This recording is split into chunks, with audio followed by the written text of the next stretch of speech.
지금부터 2020학년도 1학기 고급 수학 1 온라인 수업 진행 방향에 대해서 설명하겠습니다. 선생님도 온라인 수업이 생소해서 사전 연습도 하면서 준비를 했지만 수업 녹화 진행이 지금까지 수업과는 다른 양상을 보여서 어색함은 지울 수가 없습니다.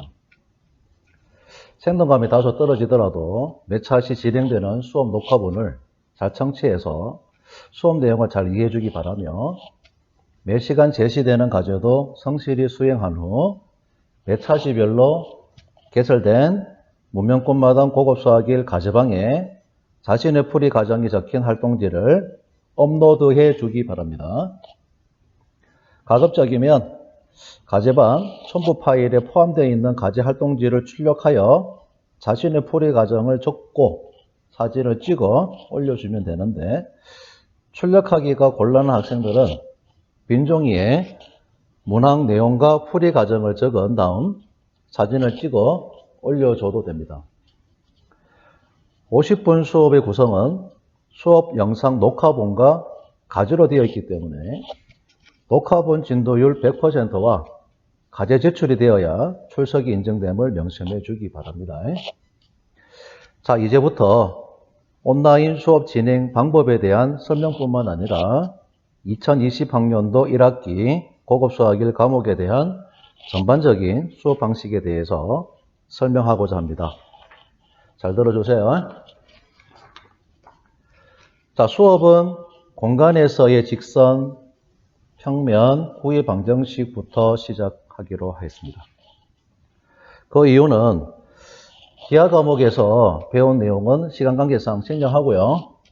기하 과목 교육과정에서 제외된 공간 벡터에 대한 내용은 여러분들이 배우지 않았기 때문에 여기서부터 수업을 진행하고자 합니다. 벡터의 외적에 대한 내용은 교과서 내용 자체가 외적만 다루고 있어서 행렬식과의 연계성에 대한 설명이 없어서 선생님이 자체 제작한 선정대 수학 보교재의 행렬 단원 학습 후 수업을 진행하겠습니다. 벡터의 외적은 그 자체보다는 연계 활용이 더 중요하고 특히 외적 관련한 중요한 성질들은 행렬식으로 표현이 되며 도형의 방정식 및 기하학적 관계도 행렬식으로 나타날 수 있다는 사실이 매우 중요하기 때문에 행렬과 연계해서 수업을 진행하고자 합니다. 이 부분 잘 읽어보세요. 자, 세 번째로 가겠습니다. 공간에서의 도형의 방정식 수업이 종료되면 온라인 수업 기간과 상관없이 선정대 수학 내용의 부교재 위주로 수업이 계속 진행됩니다.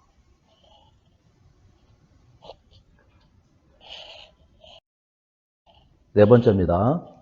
온라인 수업은 50분이고 수업 내용 강의는 15분 내외로 하며 나머지 시간은 수업 내용 관련 요점 정리, 과제 수행, 그 다음 문명꽃마당 몇 차시별 고급 수학 1 과제방에 제출하는 방식으로 진행할 예정입니다. 미리 안내하지만 수업 부교재인 선정대수학 교재에 수록된 학습 내용 필기 영역 관련한 각 페이지는 수업 내용 필기 영역, 핵심 용어 질문 영역, 요약 정리 영역으로 구성되어 있습니다. 수업 필기 영역은 강의 시간 중 필기하는 영역으로 선생님이 판사하는 내용 또는 설명하는 내용 중 중요하다고 판단되는 정보와 아이디어를 적는 것이고 핵심 용어 및 질문 정리 영역은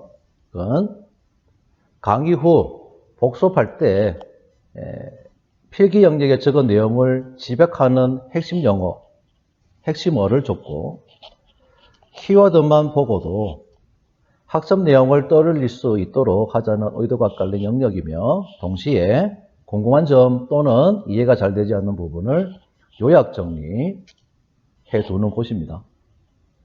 마지막으로 요약 정리 영역은 강의 후 복습할 때 필기 영역에 적은 내용을 한두 문장으로 요약해가지고 적는 것으로 중요한 내용을 퀴즈로 만들어 본다면 더 좋겠습니다. 이러한 과정을 통해서 제작된 부교재는 자기주도 학습 과정 수행평가로 활용할 것인데요. 더 나아가 잘 정리된 부교재의 견본은 각 기술원 방문 시 문명고 전문교육과 과정의 실효적 수업 방식과 내용 및 해당 학생들의 우수성을 홍보하는 데 적극 활용할 예정입니다. 따라서 잘 정리해 두었으면 합니다. 이러한 연유로 해서 차후 진행되는 부교재 온라인 수업에서 제시되는 과제 수행은 이 페이지에 과제 풀이를 적어 사진으로 제출하지 말고 과제 활동지를 사용해 주기 바랍니다. 왜냐하면 온라인으로 수업이 진행되다 보니까 판서가 원활치 못하고 활동 여러 가지가 제약되다 보니 이 영역 필기 부분이 빈약해질 것으로 예상되어집니다. 또한 단순히 과제 제출용으로 쓸 것 같고 이 페이지에 대한 선생님이 의도한 취지에 맞지 않게 학생들이 사용할 것 같아가지고 가급적이면 이 페이지는 깨끗이 정리하는 것으로만 하고 과제는 활동지를 사용해서 제출하는 것이 더 나을 것 같습니다. 하지만 이 페이지를 선생님이 앞에서 설명한 내용에 맞추어 잘 쓸 수 있는 학생이라면 과제도 해당 페이지에 적어 제출해도 됩니다. 사실은 이게 더 올바른 방법일 것 같아요. 하여튼 선생님 설명 잘 이해되죠? 모두 잘 알아들었다고 판단하고 다음으로 넘어가겠습니다. 다섯 번째입니다. 강의 녹화본은 EBS 온라인 클래스룸의 고급 수학일 가정반에 각 차시별로 제공이 됩니다. EBS 온라인 클래스룸에 가입해서 강의를 수강하는 방법과 절차는 학교 가정통신문 또는 EBS 온라인 클래스룸 안내사항을 참고해 주시면 고맙겠습니다. 자, 여섯 번째, 지금부터는 선형대수와 관련 학습 요소에 대해서 설명하고자 합니다. 여러분들이 교과 시간에 배운 2차원, 3차원의 벡터 내용을 바탕으로 벡터 성분을 하나씩 추가하여 차원을 올리면서 벡터의 덧셈 연산과 스칼랍의 연산에 대한 정의의 타당성을 검토하고 이를 활용한 벡터와 관련된 여러 가지 성질들의 성립 여부를 수학적 근거에 입각해 증명, 확인하는 수학적 분석 과정을 거쳐서 일반화된 공간을 생성하게 되는데요. 이것이 바로 N차원 유클리드 공간입니다. 나아가 이 공간에서 성립되는 덧셈 연산과 실수배 연산에 대한 여러 가지 성질들을 찾고 정리해서 이 모든 수학적 사실이 만족되는 미지의 공간으로 더 확장시켜서 만든 공간이 벡터 공간이에요. 즉, N차원 유클리드 공간의 벡터 개념을 일반화한 것으로 유클리드 공간의 중요한 성질들을 추상화해서 덧셈 연산에 관한 공리 1과 스칼랍의 연산에 대한 공리 1을 만들고 이 공리를 만족하는 집합을 벡터 공간이라고 약속하면서 이 공간의 원소를 벡터라고 정의하게 됩니다. 따라서 벡터 공간에서 언급되는 벡터는 공리 1과 공리 1을 만족하는 집합의 원소 개념이지 여러분이 지금까지 배운 방향과 크기가 있는 벡터만을 생각하면 안 돼요. 앞으로 배우게 될 선형대수학에서의 벡터는 방향과 크기가 있을 수도 있고 없을 수도 있지만 벡터 공간의 원소이며 모두 벡터임을 명심해야 됩니다. 이상을 한마디로 정리하면 유클리드 공간에서의 벡터는 방향과 크기를 가지고 있지만 그 외의 벡터 공간에서의 원소인 벡터는 방향과 크기가 없을 수도 있다는 것을 명심해 주기 바랍니다. 자, 그 다음 벡터 공간을 배운 후에는 벡터 공간의 부분 집합으로서 벡터 공간의 정의를 만족하는 공간을 부분 공간으로 정의하고요. 그 관련 예제를 통해서 북한에 대한 예정을 정립합니다. 부분 공간을 배우는 이유는요. 여러분들이 보통 교과에서 다루는 문제적 사항들도 변수와 개수의 범위가 수 체계의 최상위 그룹인 복소수가 아닌 실수 또는 정수에서 주로 다루잖아요. 선형대수학에서의 특정 문제적 사항도 전체 공간이 아닌 부분간에서 취급을 많이 합니다. 그래서 부분 공간을 배우게 되는 거예요. 자, 부분 공간을 배운 후에는 1차 결합에 의한 생성되는 부분 공간을 배웁니다. 즉 스팬이라고 하는데 생성되는 부분 공간을 배우면서 부분 공간들의 합으로 만들어지는 합공간의 정의도 배워요. 특히 이 합공간 중에서 원소 표현에 대한 유일성을 보장하는 합공간을 직합, 디렉트 섬이라고 하게 되고, 이 직합 개념은 이후에 배우게 될 기저에서 매우 중요한 수학적 원리로 작용하게 됩니다. 따라서 직합의 개념을 잘 정립하면 기저와 차원의 개념도 쉽게 이해할 수 있을 거예요. 나아가 기저 변환과 전위 행렬 학습에도 도움이 될 것입니다. 직합을 배운 후에는 1차 변환이 아니고요. 1차 독립과 1차 종속의 정의에 대해서 학습하게 되고, 이를 바탕으로 기저와 차원 및 보충 공간을 배우게 됩니다.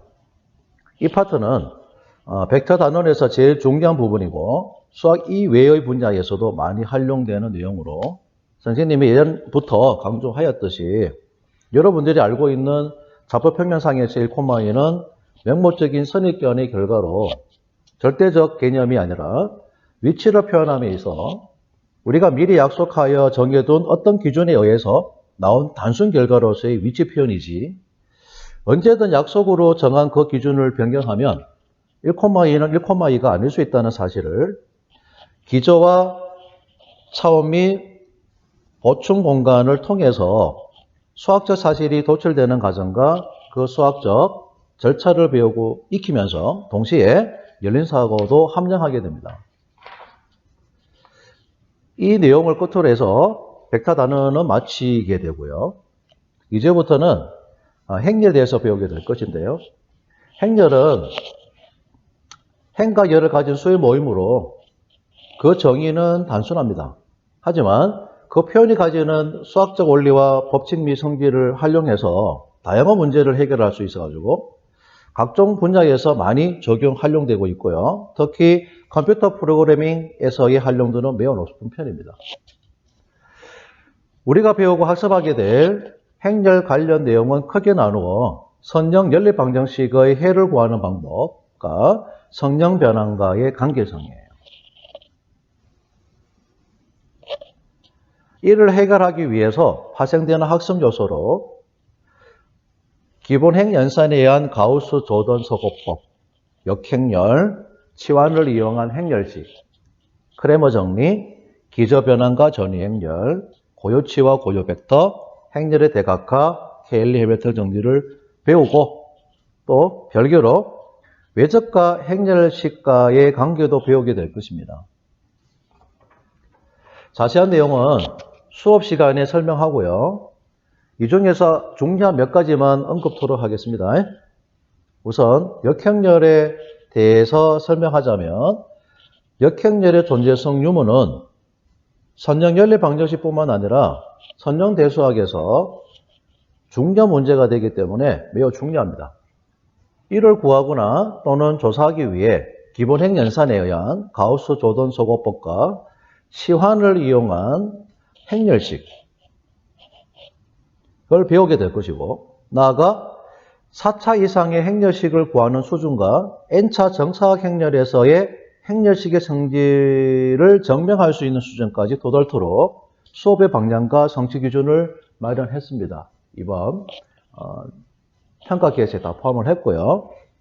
다음으로 행렬의 대각해에 대해서 설명하도록 하겠습니다. 몇 가지 사항이 일어날 확률이 존재하고 어떤 사항에서 다른 사항이 일어날 가능성이 확률로 표현될 때 이러한 사항적 조건을 행렬로 나타내면 간단 명료화된 수식관계 표현이 가능해지거든요. 그리고 범위를 예측하는데 행렬의 거듭제곱이 활용이 됩니다. 이 거듭제곱을 쉽게 계산하기 위해서 여러분들은 행렬의 고유값, 그 다음에 대각화, 그 다음 케일리 해밀턴 정리를 배우게 되는 거예요. 이것으로 추가 심화 학습 과정에 따른 선정대수와 관련 학습률에 대한 설명은 마치고요. 7번째 설명으로 넘어가겠습니다. 강의 녹화본을 제외한 수업 자료는 문명꽃마당 매차시별 고급수학 1 과제방에 첨부 파일로 업로드해 두겠습니다. 이를 미리 준비해서 수업에 참고 활용해 주시고요. 이상으로 온라인 수업 1차 시에 대한 수업 녹화 내용은 이게 답니다. 여러분들은 온라인 수업 1차 시에 대한 내용을 바탕으로 해서 고급 수학 1 수업에 임하는 자세와 각오 및 계획을 문명꽃마당 1차 시 고급 수학 과제방에 작성해서 제출해 주면 되겠습니다. 참고로 2차 시에서 4차 시까지의 수업 녹화본은 교과서 백타 내용이고요. 5차 시부터는 선정대우 수학입니다. 하여튼 온라인 수업이 진행되면서 여러모로 어려운 점도 있고 듣는 학생들도 어려움이 많을 걸 생각되는데 참고 인내하고 수업은 진행돼야 되기 때문에 잘 해주기 바랍니다. 다음 시간에 봅시다.